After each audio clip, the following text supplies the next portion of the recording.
ইশরাক হোসেনকে মেয়র হিসেবে শপথ পড়ানোর দাবিতে রাজধানীর মৎস্য ভবনের সামনে বিক্ষোভ চলছে। এ বিষয় নিয়ে বিস্তারিত আরো খবর জানতে সরাসরি আমাদের সাথে যুক্ত হচ্ছেন সহকর্মী শফিকুল ইসলাম সবুজ। সবুজ, বিক্ষোভ পরিস্থিতির এখনকার খবর জানাবেন, আর এর আগেও আপনি জানাচ্ছিলেন যান চলাচল বন্ধ হয়ে জনদুর্ভোগের কথা, সেই বিষয়টিও জানাবেন।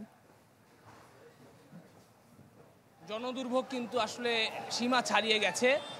বলা ক ছাড়াই সপ্তাহের কর্মদিবসে আজকে সকাল 10টার সময় রাজধানীর মৎস্য ভবনের মোড়ে প্রকৌশলী ইশরাক হোসেনকে মেয়রের শপথ দেওয়ার দাবিতে গেল 6 দিন ধরে চলা যে আন্দোলন, আজকে 7ম দিনের মতোই আন্দোলন এখানে নগর ভবন থেকে চলে এসেছে মৎস্য ভবন মোড়ে। এর আগে আমরা দক্ষিণ সিটি কর্পোরেশনের বিভিন্ন অঙ্গ সংগঠনের নেতাকর্মীদের উপস্থিতি দেখলেও আজকে আমরা দেখলাম যে ঢাকা উত্তর সিটি কর্পোরেশনের নেতাকর্মীরা এবং ঢাকার বাইরে যে আশপাশের যে জেলাগুলো রয়েছে, থানাগুলো রয়েছে, সেই থানার নেতাদের উপস্থিতি আমরা এখানে দেখছি। এবং এই যে কর্মসূচিকে ঘিরে বলা চলে ঢাকার বিরাট একটি অংশে কিন্তু সকাল থেকেই যান চলাচল পুরোপুরি বন্ধ রয়েছে এবং মানুষের দুর্ভোগ কিন্তু সীমা ছাড়িয়ে গেছে। এবং যারা এখানে স্লোগান দিচ্ছেন সবাই বলছেন যে আদালতের রায় অনুযায়ী গেজেট প্রকাশের পরও প্রকৌশলী ইশরাক হোসেনকে মেয়রের শপথ না দেয়া এক ধরনের টালবাহানা, এবং এই টালবাহানার বিরুদ্ধে তারা তাদের অবস্থান অব্যাহত রাখবে। এবং আজকে কিন্তু হাইকোর্টের যে রিট আবেদন হয়েছিল সেই রিটের প্রেক্ষিতে কিন্তু আজকে এরই মধ্যে আদেশ হওয়ার কথা রয়েছে। তো এখন সেই শুনানি চলছে। আমাদের সহকর্মী মাসুদুর রহমান সেখানে রয়েছেন, নিশ্চয়ই মাসুদ সেই তথ্য আপনাদের জানাবেন। তবে গেল 7 দিন ধরে কিন্তু ঢাকার যে সেবা, নাগরিক সেবা, সেই সেবার একটি বিরাট অংশ বন্ধ রয়েছে। এবং গতকাল বিকেল 5টার সময় ঢাকা দক্ষিণ সিটি কর্পোরেশন শ্রমিক কর্মচারী ইউনিয়নের পক্ষ থেকে কিন্তু এমন একটি আভাস দেওয়া হয়েছিল যে আজকে সকাল 10টার মধ্যে যদি প্রকৌশলী ইশরাক হোসেনকে ঢাকা দক্ষিণের মেয়র পদের শপথের কার্যক্রম না হয় বা সরকারের পক্ষ থেকে সুনির্দিষ্ট কোনো ঘোষণা না আসে, তাহলে তারা ভিন্ন পথ কিংবা কঠোর আন্দোলনে যাবেন।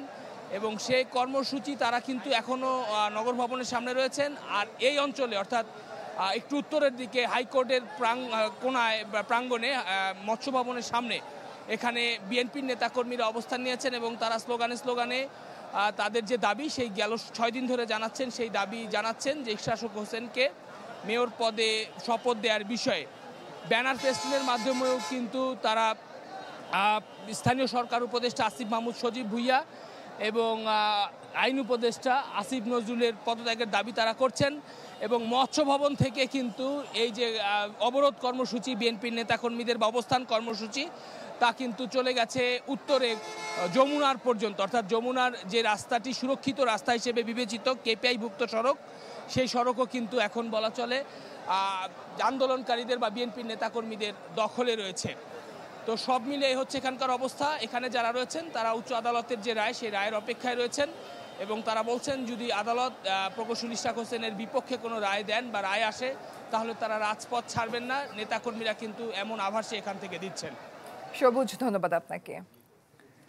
দর্শক, ইশরাক হোসেনকে মেয়র হিসেবে শপথ পড়ানোর দাবিতে চলা বিক্ষোভের বিস্তারিত খবর জানাচ্ছিলেন সহকর্মী শফিকুল ইসলাম সবুজ।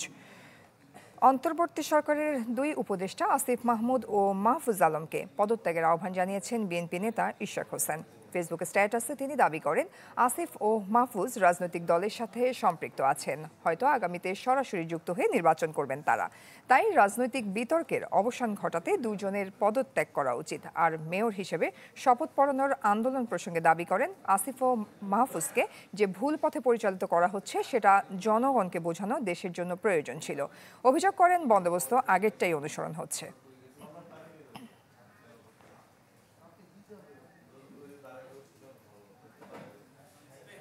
হাইকোর্টে চলছে বিএনপি নেতা ইশরাক হোসেনকে ঢাকা দক্ষিণের মেয়রের শপথ না পড়ানোর নির্দেশনা চেয়ে করা রিটের শুনানি। বিচারপতি মোহাম্মদ আকরাম হোসেন চৌধুরীর নেতৃত্বাধীন বেঞ্চে এই শুনানি চলছে। ইশরাককে শপথ না পড়ানোর নির্দেশনা চেয়ে ঢাকা দক্ষিণের বাসিন্দা মোহাম্মদ মামুনুর রশিদের পক্ষে আইনজীবী কাজী আকবর আলী গেল 14 মে রিট আবেদনটি করেন। এতে ইশরাককে মেয়র ঘোষণা করে আদেশ দানকারী বিচারকের বিরুদ্ধে শাস্তিমূলক ব্যবস্থা নেওয়ার নির্দেশনা চাওয়া হয়। দেশ জুড়ে তোলপা ওয়ালটন ফ্রিজ কিনে আপনিও হয়ে যেতে পারেন মিলেনিয়ার। নির্বাচন কমিশন পুনর্গঠন ও স্থানীয় সরকার নির্বাচন দ্রুত আয়োজনের দাবিতে নির্বাচন কমিশনের সামনে বিক্ষোভ সমাবেশ করছে জাতীয় নাগরিক পার্টি। বেলা 12টায় রাজধানীর আগারগাঁওয়ে নির্বাচন কমিশন সচিবালয়ের সামনে শুরু হয় বিক্ষোভ সমাবেশ। কর্মসূচিকে কেন্দ্র করে ইসির আশেপাশে জোরদার করা হয়েছে নিরাপত্তা ব্যবস্থা। সকাল থেকেই সেখানে কড়া অবস্থান নেয় পুলিশ। এ সময় এনসিপি নেতারা অভিযোগ করেন, নির্বাচন কমিশন সাংবিধানিক প্রতিষ্ঠান থেকে রাজনৈতিক প্রতিষ্ঠানের রূপ নিয়েছে। অনতিবিলম্বে সংস্কার কমিশনের প্রস্তাব আমলে নিয়ে নির্বাচন কমিশন পুনর্গঠন করার আহ্বান জানান তারা। একই সাথে স্থানীয় সরকার নির্বাচনের উদ্যোগ গ্রহণের দাবিও জানান দলটির নেতারা। মানুষের ভোটাধিকার আবারও হরণ হওয়ার সম্ভাবনা তৈরি হয়েছে, তাই অনতিবিলম্বে আমরা এই নির্বাচন কমিশন পুনর্গঠনের দৃঢ় দাবি জানাচ্ছি। যে সকল সংস্কার প্রস্তাব এসেছে সেটার আলোকে এই ইলেকশন কমিশনকে পুনর্গঠন করা হোক, এই দাবিতেই আমরা আজকে এখানে জমায়েত করছি। দর্শকের বিষয় নিয়ে আরো বিস্তারিত খবর জানাতে সেখান থেকে সরাসরি আমাদের সাথে যুক্ত হচ্ছেন সহকর্মী জুমাতুল বিদা। বিদা, এনসিপির নেতারা কি বলছেন আর সব শেষ কি খবর আছে এই বিক্ষোভের?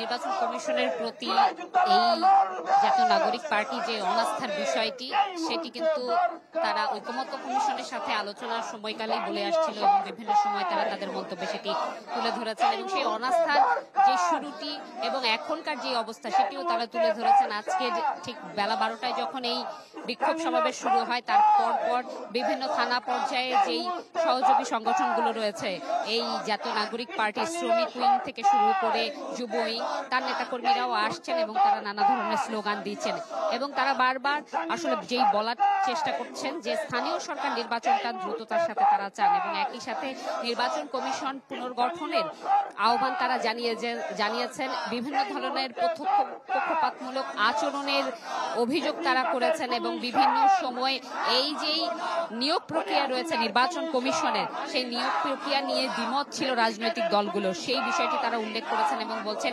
যে এই বিতর্কিত কিংবা সমালোচিত আইনটি রয়েছে, সেই আইনের আওতায় কিংবা আইনের উপর ভিত্তি করে এই যে নিয়োগ প্রক্রিয়া সম্পন্ন হয়েছে এবং এই যে বিতর্কিত অবস্থান তৈরি হয়েছে, এটি থেকে সময়ের থাকতেই আসলে পুনর্গঠন করতে হবে নির্বাচন কমিশনকে এবং যত তাড়াতাড়ি সম্ভব স্থানীয় সরকার নির্বাচনটি দিতে হবে।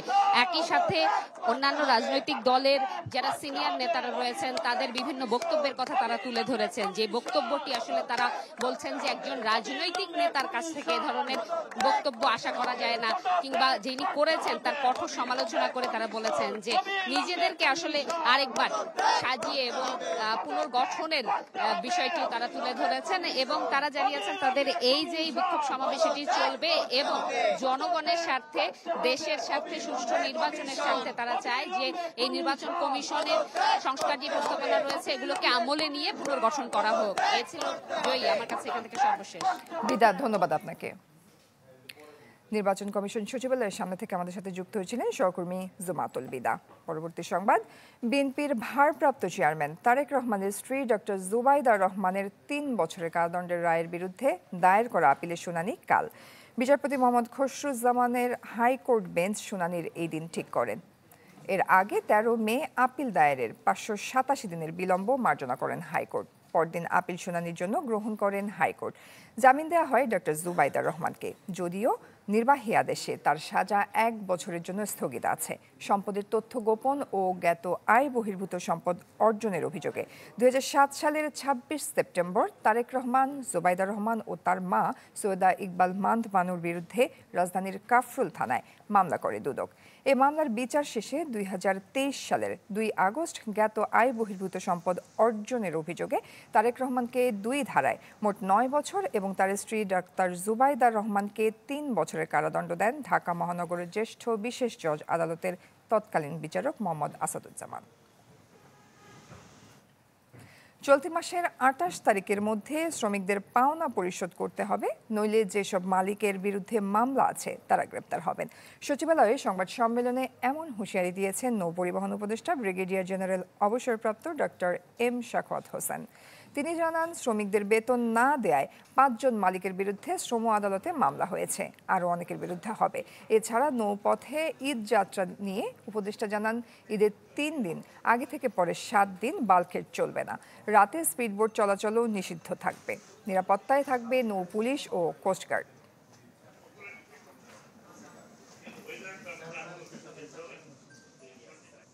ওয়ারেন্ট যাদের নামে জারি হয়েছে তারা বিদেশে থাকলেও আমি অলরেডি পাঠিয়ে দিয়েছি ওয়ারেন্ট সহ যে তার বিরুদ্ধে রেড অ্যালার্ট জারি করতে। শ্রমিকের পয়সা দিতে হবে, সেটা বাড়ি বিক্রি করে দেখ, আগেও বলেছি, গাড়ি বিক্রি করে দেখ, যা খুশি তাই বিক্রি করে দেখ। যে চালাতে পারে না ফ্যাক্টরি, যে শ্রমিকের বেতন দিতে পারে না 2 মাস 3 মাস, তার তো এই সেক্টরে থাকা উচিত না। অবশেষে ২৬ মে বাজারে আসছে বহুল কাঙ্ক্ষিত নতুন নোট। ওই দিন পাওয়া যেতে পারে নতুন 20 ও 50 টাকা। তবে 1000 টাকার নোটের জন্য অপেক্ষা করতে হবে 1 জুন পর্যন্ত। আর সব মিলিয়ে প্রথম ধাপে ছাড়া হচ্ছে মোট 1000 কোটি টাকা। নিরাপত্তা বৈশিষ্ট্য বাড়ানোর পাশাপাশি টাকার নকশায় গুরুত্ব পাচ্ছে জুলাই অভ্যুত্থান ও বাংলাদেশের ইতিহাস ঐতিহ্য। অন্তর্বর্তী সরকারের 9 মাসে বাজারে ছাড়া হয়নি নতুন কোনো নোট। তাই সারা দেশে বেড়ে গেছে পুরনো ও ছেঁড়া ফাটা নোটের পরিমাণ, যাতে সমস্যা দেখা দিচ্ছে এটিএম বুথ সহ সব ধরনের নগদ লেনদেনে। অবশেষে সেই সমস্যার সমাধান হচ্ছে নতুন ডিজাইনের নোট আসার মাধ্যমে। কেন্দ্রীয় ব্যাংক বলছে আগামী 25 অথবা 26 মে ছাড়া হতে পারে 20 ও 50 টাকার নোট। এর সপ্তাহ খানেকের মধ্যে 1 জুন বাজারে আসতে পারে নতুন ডিজাইনের 1000 টাকা, যাতে যুক্ত করা হয়েছে মোট 8টি নিরাপত্তা বৈশিষ্ট্য। সব মিলিয়ে প্রথম ধাপে বাজারে ছাড়া হবে 1000 কোটি টাকা। আর নকশায় প্রাধান্য পাচ্ছে জুলাই অভ্যুত্থান ও বাংলাদেশের ইতিহাস ঐতিহ্য। এই মাসের মধ্যেই সব প্রকারের নোট না, 2-1 প্রকারের নোট, যেহেতু ছাপা তো সব ধরনের নোট তো একসাথে ছাপানো সম্ভব না, কিন্তু সবগুলো উদ্যোগ নেওয়া হয়ে গেছে, একটার পর একটা প্রিন্টে যেতে থাকবে। অতএব 2 থেকে 3 ধরনের নোট হয়তোবা এই মাসের মধ্যে ইনশাআল্লাহ মার্কেটে আসবে। 2টি সরকারি ও 7টি ব্যাংক নোট সহ বাজারে চালু আছে 9টি কাগজে মুদ্রা, যার সবগুলোতেই শেখ মুজিবুর রহমানের ছবি সংবলিত। জুলাই অভ্যুত্থানের পর এসব নোট পরিবর্তনের দাবি ওঠে বিভিন্ন মহল থেকে। নতুন সরকার দায়িত্ব নিয়ে সেই কার্যক্রম শুরু করলেও সময় লেগে যায় নানা কারণে। অবশ্য মুখপাত্র জানান ধাপে ধাপে আনা হবে বাকি মুদ্রাগুলো। বহুদিন পর একটা একেবারে ভিন্ন, এর আগেও যখন ডিজাইন চেঞ্জ হতো মানে খুব বড় ধরনের চেঞ্জ হতো না, কিন্তু এবার হয়তো একটু বড় ধরনের চেঞ্জ হতেও পারে কোনো নোটের।